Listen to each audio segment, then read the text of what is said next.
राधे राधे दोस्तों। बहुत बार जो कंसल्टेशंस हमारे पास आती हैं, जो क्लाइंट्स हमारे पास आते हैं, उनके बहुत ही कॉमन से कंसर्न्स होते हैं, खास करके रिलेशनशिप को लेकर। लोगों को लगता है कि हम जितना इनपुट अपने रिलेशनशिप में दे रहे हैं, हमें उतना नहीं मिल रहा है।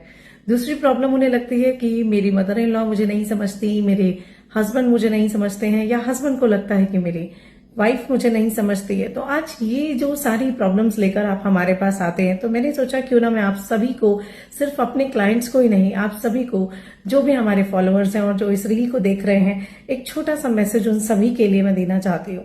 तो इसके लिए मैं आपको एक छोटी सी स्टोरी जरूर सुनाना चाहूंगी, तो प्लीज बने रहिए रील के एंड तक। और आपको अगर ये स्टोरी अच्छी लगे और आप इससे एग्री करें तो कमेंट बॉक्स में आई एग्री जरूर लिखिएगा।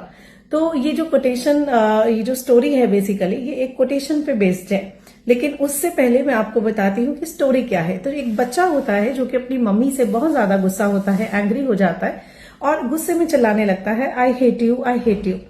उसे डर लगता है साथ में कि मम्मी मुझे कहीं कुछ कह ना दे, तो वो गुस्से में घर से भाग जाता है और गुस्से में चिल्लाता हुआ आई हेट यू हिल्स यानी कि पहाड़ों की तरफ चला जाता है। जब वो वहां पहुंचता है तो वहां पर भी वो जब ये चिल्लाता है कि आई हेट यू, तो होता क्या है कि उसको सेम वॉइस जो है वापस सुनाई देती है।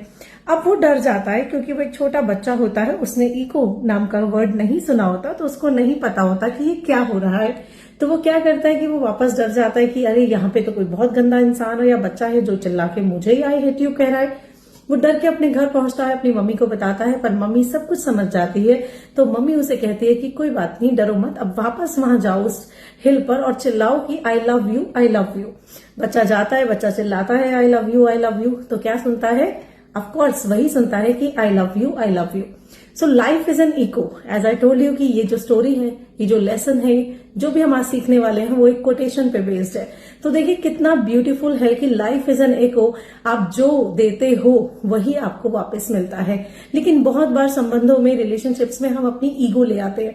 हम सोचते हैं कि नहीं, अगर ये मेरे साथ ऐसा नहीं कर रही है तो मैं ऐसा नहीं करूंगी।